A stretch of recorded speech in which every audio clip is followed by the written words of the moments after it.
والعاقبة للمتقين. الصلاة والسلام على أفضل الأنبياء والمرسلين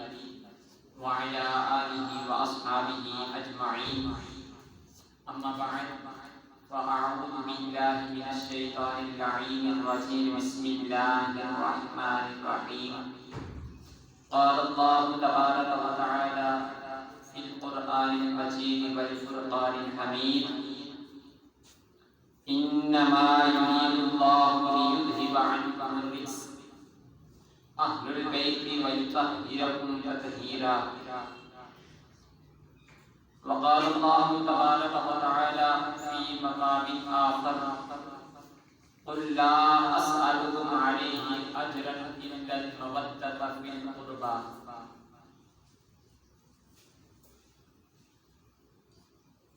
آمنت بالله صدق الله العظيم وصدق رسوله النبي الكريم الأمين الرؤوف الرحيم. وقال الله تبارك وتعالى في شأن حق حبيبه مخبرا وآمرا: إن الله وملائكته يصلون على النبي يا أيها الذين آمنوا صلوا عليه وآله وسلموا تسليما كثيرا كثيرا. بلند آواز سے پڑھیے: الصلاۃ والسلام علیک یا سیدی یا رسول اللہ وعلی آلک یا حبیب اللہ. الصلاۃ والسلام علیک یا سیدی یا رسول اللہ وعلی آلک واصحابک یا نبی اللہ. بلند آواز سے پڑھیے: الصلاۃ والسلام علیک یا سیدی یا رسول اللہ.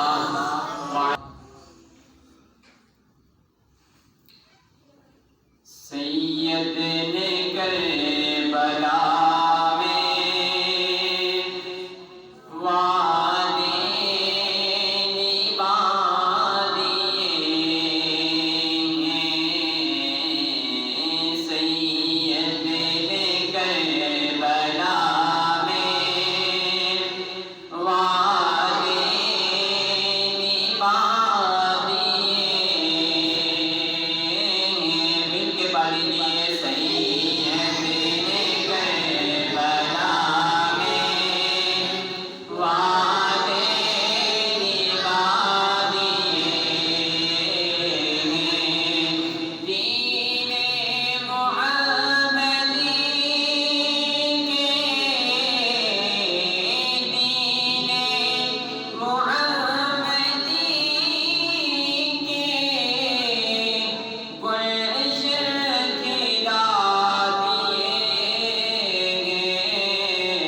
واجب القدر واجب الاحترام عزیز السلام علیکم ورحمۃ اللہ وبرکاتہ۔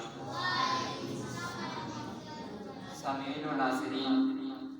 آپ احباب کے سامنے قرآن مجید، فرقان حمید، برہان رشید سے ایک آیت مبارکہ پارہ نمبر 22 میں سے تلاوت کرنے کا شرف عظیم حاصل کیا، اور دوسری پارہ نمبر 25 میں سے تلاوت کرنے کا شرف حاصل کیا۔ پارہ نمبر 22 سورۃ الاحزاب، اللہ تعالیٰ ارشاد فرما رہا ہے انما یرید اللہ لیذھب عنکم الرجس اہل البیت ویطہرکم تطہیرا، اور دوسری جگہ ارشاد فرمایا پارہ نمبر 25 سورۃ الشورى، اس صورت میں اللہ تعالیٰ نے ارشاد فرمایا کہ اے محبوب آپ فرما دیجیے کہ قل لا اسألکم علیہ اجرا الا المودۃ فی القربى، کہ اے محبوب جو مکہ کے لوگ ہیں ان کو یہ فرما دیجیے کہ میں آپ سے کسی قسم کا کوئی سوال نہیں کرتا، لا اسأل، میں تم سے کسی قسم کا کوئی سوال نہیں کرتا، اجرا یعنی کوئی اجرت طلب نہیں کرتا، میں آپ سے کوئی اجرت کا سوال نہیں کرتا۔ اب سوال یہ پیدا ہوتا ہے کہ اگر اجرت کا سوال بھی نہیں کر رہے تو پھر سوال کس چیز کا ہے؟ تو آگے اللہ تعالیٰ نے خود ارشاد فرمایا کہ اے محبوب فرما دیجیے الا المودۃ فی القربى، میں اپنے قرابت داروں کی مودت اور محبت آپ سے جو ہے اس کا سوال کرتا ہوں۔ اور جو دوسری آیت مقدسہ ہے انما یرید اللہ لیذھب عنکم الرجس، اس میں اللہ تعالیٰ نے ارشاد فرمایا کہ بے شک اللہ تعالیٰ یہ چاہتا ہے، انما یرید اللہ، بے شک اللہ تعالیٰ یہ چاہتا ہے عنکم الرجس، کہ جو تمہارے عنکم الرجس اہل البیت، جو تمہارے اہل بیت ہیں، جو تمہارے گھر والے ہیں، اللہ تعالیٰ ان سے گناہ کو دور کر دو، ان سے ہر طرح کے جو وسوسات ہیں ان سے اللہ تعالیٰ ان کو پاک کر دو، وَيُطَهِّرَكُمْ تَطْهِيرًا، اور ان کو ہمیشہ ہمیشہ کے لیے ہر چیز سے صاف ستھرا کر۔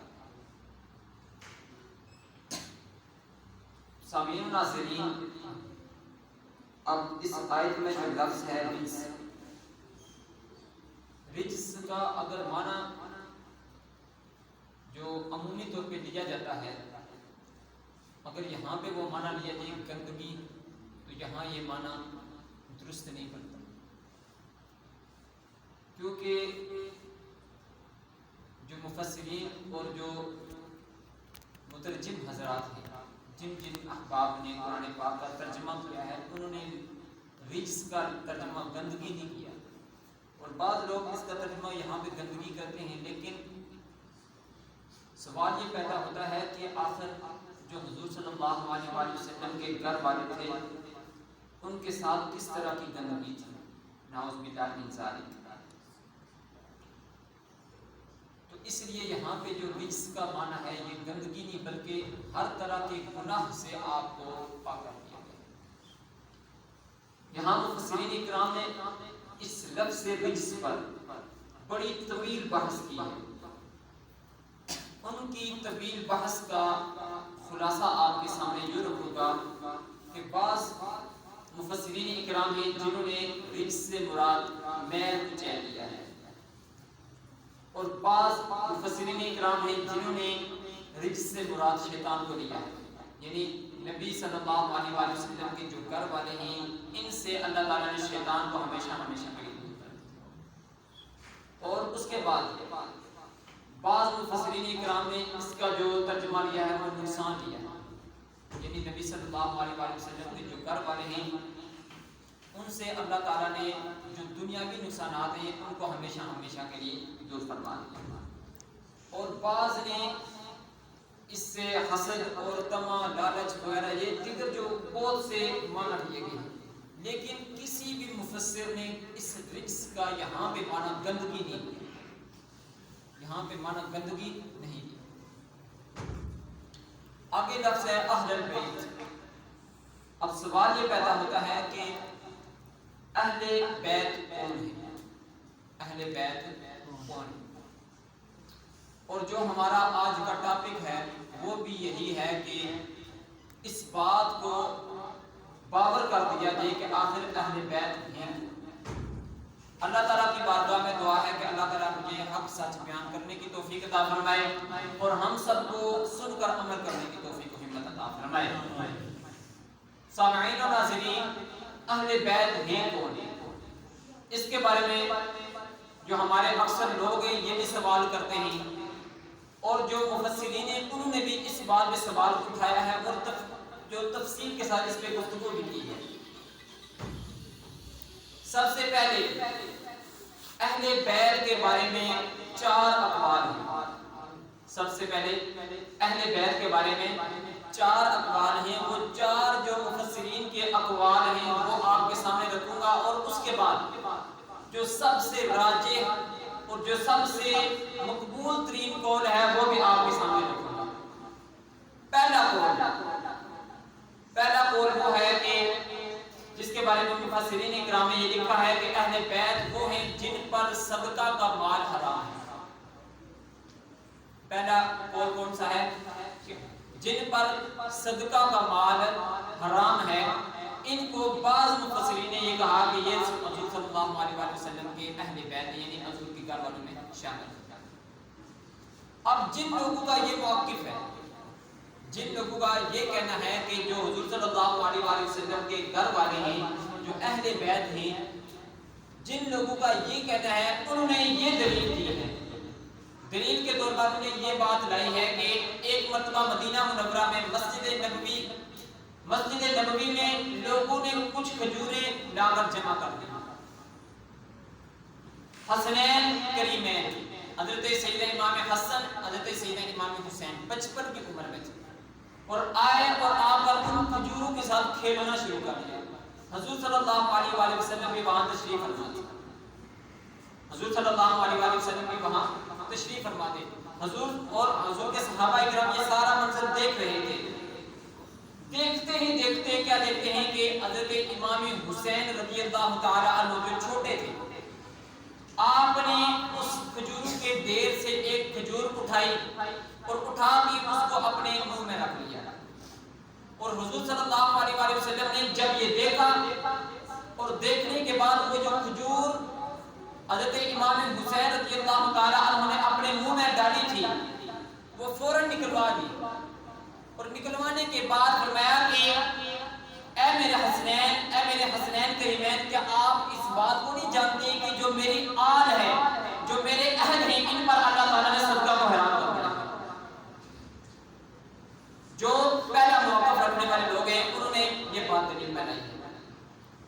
پہلا موقف کیا ہے؟ ساتھ ساتھ آپ کے ساتھ جو ہے وہ اس موضوع میں بولنا پڑے گا کہ پہلا موقف کیا ہے۔ جو پہلا قول ہے ان کا موقف یہ ہے کہ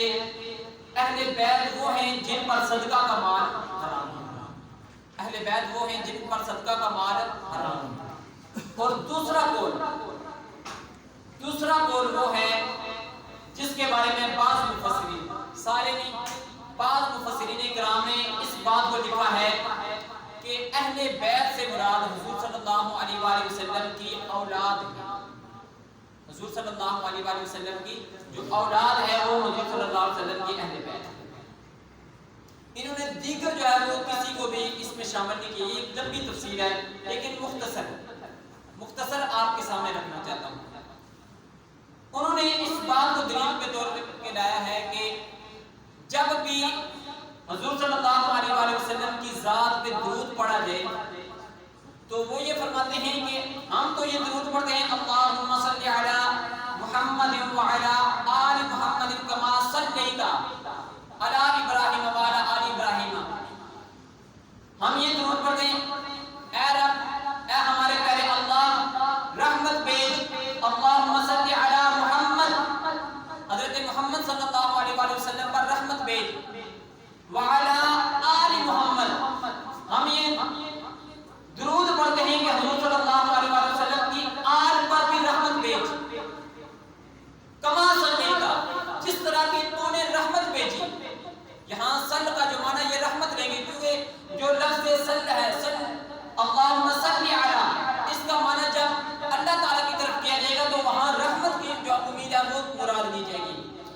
طرح جس طرح تو نے کما صلیت، جس طرح تو نے رحمت بھیجی علی ابراہیم، حضرت ابراہیم علیہ السلام پر، وعلی آل ابراہیم، اور جس طرح حضرت ابراہیم علیہ السلام کی آل پر تو نے رحمت بھیجی، اسی طریقے سے علی محمد یعنی حضرت محمد صلی اللہ علیہ وسلم پر بھی رحمت بھیجی اور ان کی آل پر بھی رحمت بھیجی۔ لیکن جو دوسرا قول رکھنے والے لوگ ہیں کہ جنہوں نے یہ مراد لیا ہے کہ اہل بیت سے مراد حضور صلی اللہ علیہ وآلہ وسلم کی اولاد ہے، وہ یہ دلیل دیتے ہیں کہ جب ہم درود پڑھتے ہیں تو ہم یہ کہتے ہیں کہ اللہم صلی علی محمد وعلی آل محمد، اللہم صلی علی محمد وازواج سیدنا مولانا محمد واولاد سیدنا مولانا محمد وذریات سیدنا مولانا محمد وبارک وسلم وسلم علیہ۔ یہاں وہ ذریت کا جو لفظ استعمال کر رہے ہیں وہ یہ کہتے ہیں کہ اس سے مراد جو حضور صلی اللہ علیہ وآلہ وسلم کے اولاد پر درود جو ہے بھیجنا ہے، اس سے مراد حضور صلی اللہ علیہ وآلہ وسلم کے جو گھر والے ہیں ان کا درود ہے۔ یہاں انہوں نے درود جو دلیل کے طور پر جو بات لائی ہے وہ یہ لائی ہے۔ پہلا موقف رکھنے والے وہ ہیں جنہوں نے یہ بات کہی ہے کہ جو اہل بیت میں شامل ہیں وہ کون ہیں؟ جن پر صدقہ حرام ہے، جن پر صدقہ حرام ہے۔ اور دوسرا موقف رکھنے والے جنہوں نے یہ فرمایا کہ اہل بیت میں حضور صلی اللہ علیہ وآلہ وسلم کی صرف اور صرف اولاد شامل ہے، حضور صلی اللہ علیہ وسلم اور ان کی اولاد شامل ہے۔ اور تیسرا موقف رکھنے والے چار قول میں نے آپ کو بتائے ہیں۔ تیسرا موقف رکھنے والے وہ لوگ ہیں جنہوں نے یہ بتلایا ہے کہ اہل بیت سے مراد حضور صلی اللہ علیہ وآلہ وسلم کی ازواج ہیں، حضور صلی اللہ علیہ وسلم کی ازواج ہیں۔ اب وہ دلیل کیا دیتے ہیں؟ دلیل یہ دیتے ہیں کہ جس آیت میں اہل بیت کا لفظ ذکر ہے، یعنی انما یرید اللہ لیذھب عنکم الرجس اہل البیت ویطہرکم تطہیرا، وہ یہ فرماتے ہیں کہ سیاق و سباق کے اعتبار سے اگر دیکھا جائے، سیاق و سباق کے اعتبار سے اگر اس آیت کو دیکھا جائے تو اس رکوع جہاں سے اس سورت کا رکوع اس آیت کا جو رکوع شروع ہو رہا ہے وہاں سے حضور صلی اللہ علیہ وآلہ وسلم کی ازواج کا تذکرہ شروع ہے۔ تو ان کے جواب میں ایک ایسا گروہ جنہوں نے ان کو یہ جواب دیا ہے کہ اہل بیت جن کے بارے میں یہ آیت نازل ہوئی کہ آپ صاحب اس قول میں سچے ہیں، جو آپ اپنا دلیل دے رہے ہیں، اپنا موقف بیان کر رہے ہیں کہ اس سے مراد ازواج ہیں، یہ بات آپ بالکل درست فرما رہے ہیں، لیکن اس کا جو صحیح جواب ہے وہ صحیح جواب یہ ہے کہ جب یہ آیت نازل ہوئی انما یرید اللہ لیذھب عنکم الرجس، حضور صلی اللہ علیہ وآلہ وسلم حضرت سیدہ ام سلمہ رضی اللہ تعالی عنہا آپ کے گھر میں تشریف فرما تھے، اور اس کے بعد آپ صلی اللہ علیہ وسلم مسجد نبوی میں تشریف لے جاتے ہیں، وہاں جا کر یہ آیت اپنے صحابہ کے سامنے رکھتے ہیں، صحابہ کو یہ آیت لکھواتے ہیں، لکھوانے کے بعد جب حضور صلی اللہ علیہ وآلہ وسلم نے فرمایا کہ اے میری ازواج، یہ آپ کے بارے میں اللہ تعالیٰ نے میری جتنی بھی ازواج ہیں ان سے اللہ تعالیٰ نے رجس کو دور فرما دیا ہے، یہ ازواج کو یہ ذکر کرنے کے بعد پھر حضور صلی اللہ علیہ وآلہ وسلم اپنی بیٹی، اپنی پیاری بیٹی حضرت سیدہ فاطمہ الزہرا رضی اللہ تعالی عنہا کے گھر تشریف لے جاتے ہیں، وہاں جا کر حضرت سیدنا مولا کائنات علی المرتضیٰ رضی اللہ تعالی عنہ کو بلاتے ہیں، اور بلانے کے بعد پھر حضرت سیدہ فاطمہ الزہرا رضی اللہ تعالی عنہ کو بلاتے ہیں، اور اس کے بعد فرماتے ہیں کہ حسنین کریمین کو بھی ساتھ لے کے آؤ۔ جب حسنین کریمین کو ساتھ لے کے آتے ہیں وہاں ایک چادر میں لپیٹ کر پھر اللہ تعالیٰ کی بارگاہ سے جو آیت نازل ہوئی تھی وہ آیت ان کو ایک چادر میں لپیٹ کر فرماتے ہیں کہ اے میرے گھر والوں، یہ آپ کی شان میں اللہ تعالیٰ نے یہ آیت نازل فرمائی ہے، اس آیت کے اصل مصداق تم ہی ہو، اس آیت کے اصل مصداق تم ہی ہو۔ لیکن سیاق و سباق کے اعتبار سے جو دیکھا گیا اس میں جو تذکرہ ہے وہ ازواج مطہرات۔ اب جو چوتھا قول ہے، یہ جو تیسرے قول والے تھے ان کا اس کے بارے میں دلیل اور ان کو جو جواب تھا وہ جواب بھی آپ کے سامنے رکھا۔ اب جو چوتھا قول ہے، چوتھا قول یہ ہے کہ بعض علماء، بعض مفسرین وہ اس بات کی طرف گئے ہیں کہ جو ان